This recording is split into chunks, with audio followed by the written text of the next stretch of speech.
ربی، کون میری نصرت کرے گا، کون مجھے ٹھکانہ دینے کے لیے تیار ہے تاکہ میں اپنے رب کا پیغام پہنچا دوں. اکیلے جا رہے، کبھی اپنے چچا عباس کو لے کر کے جا رہے، ایک ایک قبیلوں کو پہچان رہے ہیں، سمجھ رہے ہیں کون کتنی استعداد کا ہے، کتنی صلاحیت کا ہے اور کہاں سے شروعات کرنی. تو حضرت عباس فرما رہے یہ فلاں قبیلہ، یہ فلاں قبیلہ، یہ فلاں قبیلہ ہے. اب یہ سارے قبیلے، ان کے حالات آپ کے سامنے، آپ گشت کہاں سے شروع کریں. ایک مرتبہ آپ صلی اللہ علیہ وسلم قبیلے قبیلے چلتے چلتے ہر قبیلے والے نے انکار کر دیا. ایک قبیلے کے پاس پہنچے تو انہوں نے مختلف سوالات کیے. آپ صلی اللہ علیہ وسلم نے جواب دیا. انہوں نے کہا کہ جب آپ کی قوم نے آپ کو نکال دیا، دھتکار دیا، جھٹلا دیا تو ہم آپ کی تصدیق نہیں کر سکتے، لیکن ہم آپ کو جھٹلائیں گے بھی نہیں اور ہم آپ کو باہر نہیں نکالیں گے، آپ کی نصرت کریں گے، مدد کریں گے. تو چنانچہ آپ صلی اللہ علیہ وسلم ان کے پاس رک گئے. اتنے میں ان کا سردار آیا، بیحارہ نامی سردار آ کے کہنے لگا کہ کون آدمی نئے نئے سے چہرے والا تمہارے پاس بیٹھا ہوا نظر آ رہا، کون ہے؟ کہنے کہ محمد صلی اللہ علیہ وسلم. کیا معاملہ ہے؟ انہوں نے آ کے ہم سے درخواست کری کہ ہم ان کی نصرت کریں اور ان کو ٹھکانہ دیں. کیا جواب دیا؟ کہ ہم نے ان کی نصرت کر لی ہے اور انہیں ٹھکانہ دے دیا ہے، ہم ان کی تصدیق نہیں کریں گے، تکذیب نہیں کریں گے. تو کہنے لگا کہ ایسے شخص کو تم پناہ دے کر کے جسے اس کی قوم نے نکال دیا، جھٹلا دیا، دھتکار دیا، تم چاہتے ہو کہ سارا عرب ایک طرف سے تمہارے اوپر حملہ آور ہو جائے، حملہ کرے، سارے عربوں کی دشمنی لینا چاہتے ہو. ایسے آدمی کو ٹھکانہ دے کر میری رائے بالکل نہیں. یہ کہہ کر ان کو ورغلا کر پھر وہ آیا، اے محمد صلی اللہ علیہ وسلم آپ یہاں سے اٹھیے، یہاں سے اٹھیے. اللہ سید الانبیاء صلی اللہ علیہ وسلم، آپ اٹھیے یہاں سے، آپ یہاں نہیں بیٹھ سکتے، آپ اٹھیے. آپ صلی اللہ علیہ وسلم خاموشی سے، تنے تنہا ہے، کوئی نہیں ساتھ، اکیلے اٹھے، اپنی سواری پر سوار ہو گئے. جانے لگے تو یہ بیحارہ نامی آدمی نے اپنے عصا اور ڈنڈے سے آپ صلی اللہ علیہ وسلم کی سواری پر ایک جو ہے کس کے چونکا لگایا تاکہ اس سے آپ کی سواری بد گئی اور آپ صلی اللہ علیہ وسلم نیچے گرے. یہ دین کی محنت، تکالیف اور اذیتوں، ناگواریوں کے ساتھ اور غیر مانوس لوگوں کے پاس جا کے محنت کر، یہ ساری سنتیں دعوت کی. جب تک یہ سنتیں برقرار رہیں گی تو دعوت کی حقیقت اور دعوت کے نتیجے میں ہدایت مدعو کے حق میں اگر مقدر میں ہے، ورنہ ہلاکت طے ہے. اگر ہدایت مقدر میں نہیں ہے اور پورے عالم کا اس داعی کے لیے مسخر ہونا طے ہے. تین بنیادی باتیں ملیں، تین بنیادی باتیں ملیں. اگر ہدایت مقدر میں تو داعی جتنا دین کی دعوت کے سلسلے میں مجاہدے برداشت کرے گا اتنا اللہ رب العزت ہدایت کے فیصلے فرمائے اور اسے اپنے دین پر استقامت سے مالا مال فرمائے. دنیا کی بڑی سی بڑی لالچیں اور دنیا کے بڑے سے بڑے عہدے اور منصب کی ظاہری شکلیں صورتیں اس کے سامنے رکھ دی جائیں، لیکن وہ رتی بھر اور رائے کے دانے کے برابر اور لمحے بھر اپنے دین اور دین کی محنت کو چھوڑنے کے لیے تیار نہیں ہو، کیونکہ اپنے دین کا داعی ہو، اپنے دین کا داعی ہو. سب کا مل کر اعمال کو کر لینا اپنی جگہ پر بڑا اہم عمل ہے، لیکن ان میں سے ہر ایک صحابی کی طرح پختہ دین کا داعی ہونا چاہیے. یہ مستقل ایک مسئلہ ہے. سب مل کے کام کریں بہت اچھی بات، لیکن ہر فرد اپنی ذات کے اعتبار سے اپنے دین کی دعوت میں کتنا پختہ ہے، یہ سب سے اہم مسئلہ ہے. ایسا تو نہیں کہ ایک آدمی کی وجہ سے 9 آدمی چل پھر رہے اور ایک آدمی ادھر ادھر ہو گیا تو 9 آدمی بالکل ہینڈی کیپ ہو گئے، معذور ہو گئے، نہ سوچ سکتے، نہ بول سکتے، نہ سن سکتے، نہ دیکھ سکتے کہ وہ ایک تھے وہ چلے گئے، وہ ایک تھے وہ چلے میں گئے، وہ ایک تھے 3 دن میں چلے گئے. اس کا مطلب ہے کہ آدم سازی کا سلسلہ ہمارے پاس نہیں، رجال سازی کا سلسلہ ہمارے پاس نہیں. آپ صلی اللہ علیہ وسلم نے جس طرح اپنی ذات سے خود دعوت دینے کا اہتمام فرمایا ہے، تکلیفیں برداشت کری، ناگواریاں برداشت کری، اسی طریقے سے آپ کا یہ مستقل معمول تھا کہ جو بھی آپ کے ہاتھ میں دین قبول کر کے، اسلام قبول کر کے بیعت ہوتا، سب سے پہلے سیرت میں یہ بات آپ کو ملے گی وہ پکا داعی بنتا. ایک معمولی درجے کا آدمی، حضرت صدیق اکبر کے بارے میں مشہور ہے، وہ آئے اور دین میں داخل ہوئے اور گئے، اپنے دوستوں کو دعوت دی پہلے دن اور دوسرے دن، اور دونوں دن کے نتیجے میں اکثر عشرے مبشرہ دین میں داخل ہو.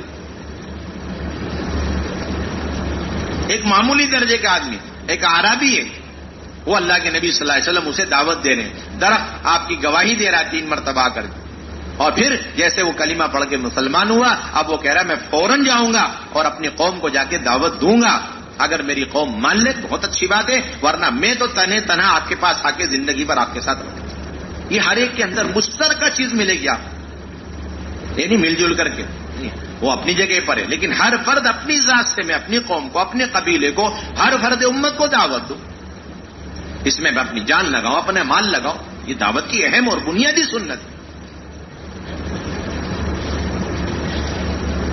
ایک معمولی درجے کا ایک شخص حضور کی خدمت میں آتا ہے، پہچانتا ہے بازار میں اللہ کے نبی صلی اللہ علیہ وسلم، اور پھر کلمہ پڑھ کے دین میں داخل ہوتے ہی خود تقاضا رکھتا ہے کہ اللہ کے نبی وہ ایک جنگل اور وہاں ایک چشمہ ہے، وہاں پر کچھ لوگ رہتے ہیں اور آپ مجھے اجازت دیں، میں فوراً جا کے ان کو دعوت دوں گا، اور مجھے پوری امید ہے، بڑی صلاحیت اور استعداد کے اور صاف دل کے لوگ ہیں، آپ اجازت دیں میں دعوت دوں، مجھے پوری امید ہے انشاءاللہ وہ سب کے سب کلمہ پڑھ لیں.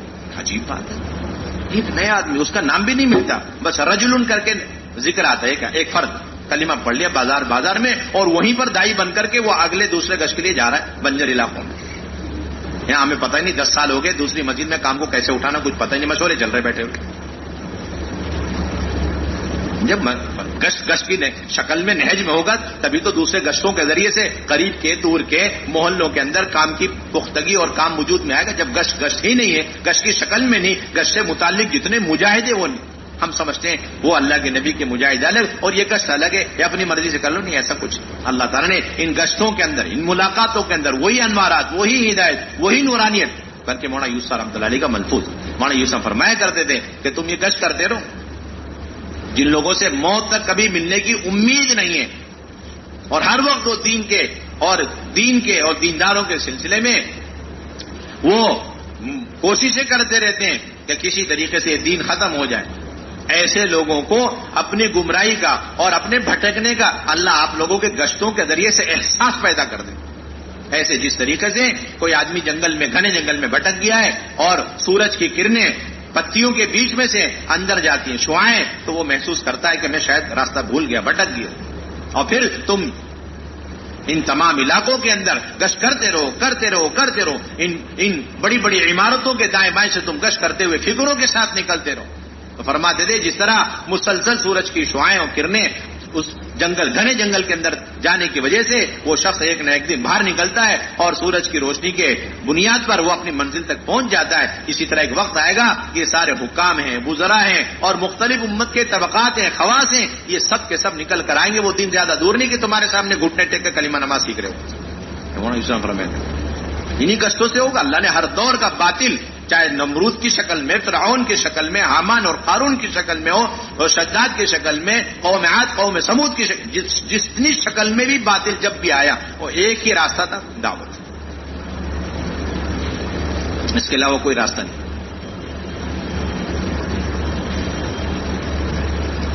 اللہ تعالیٰ کی طرف سے عذابات آئیں گے، وہ دور ہو جائیں گے. اگر عذابات آ بھی گئے، محنت کرتے رہے، عذابات آ گئے تو فائدہ یہ ہوگا کہ ہم اللہ کے ہم معذور ہو جائیں گے. ہمارا کم کہنا سننا، مستقل موت تک کہنا سننا ہے، کوئی تحدید نہیں ہے. یہ قرآن میں ملتا ہے، کوئی تحدید نہیں. امر بالمعروف نہیں یعنی منکر کی کوئی تحدید ہی نہیں. اس وقت تک کہنا سننا ہے، اس وقت تک اپنی جان کو لگانا، اپنے اوقات کو، قیمتی وقتوں کو فارغ کرنا، خوشامدیں کرنا، جب تک وہ راہ راست پر نہ آ جائے. یہ نبیوں کی ساری محنت کا خلاصہ ملتا ہے. یہ تو انتظامی چیزیں، 3 مہینے جاؤ، 6 مہینے جاؤ، 1 سال جاؤ، 2 سال جاؤ، انتظامی چیزیں. ورنہ حقیقت یہ ہے ہم نے اسی کو نصاب سمجھ لیا، اسی کو اعلیٰ ترین معیار سمجھ لیا. یہ ہماری تنزلی کی بنیادی وجہ اور سبب ہے، اور اصل سے ہم ہٹ گئے، انتظامی چیزوں میں لگ گئے. یہ سب انتظامی چیزیں. آپ قرآن اٹھا کے دیکھیں، اصحاب سبت کو اللہ تعالیٰ نے منع فرمایا کہ تم مچھلیاں مت پکڑا کرو، تو 2 حصے ہو گئے. ایک تو مچھلی پکڑتا ہی رہا، نافرمانی میں لگا ہی رہا، اور دوسرا حصہ نافرمانی سے بچ گیا. اور جو نافرمانی سے بچ گیا اس کے 2 حصے ہو. ایک حصہ وہ جو مچھلی پکڑنے والوں کو روکتا تھا، اور دوسرا حصہ وہ جو مچھلی پکڑنے والوں کو روکتا نہیں تھا.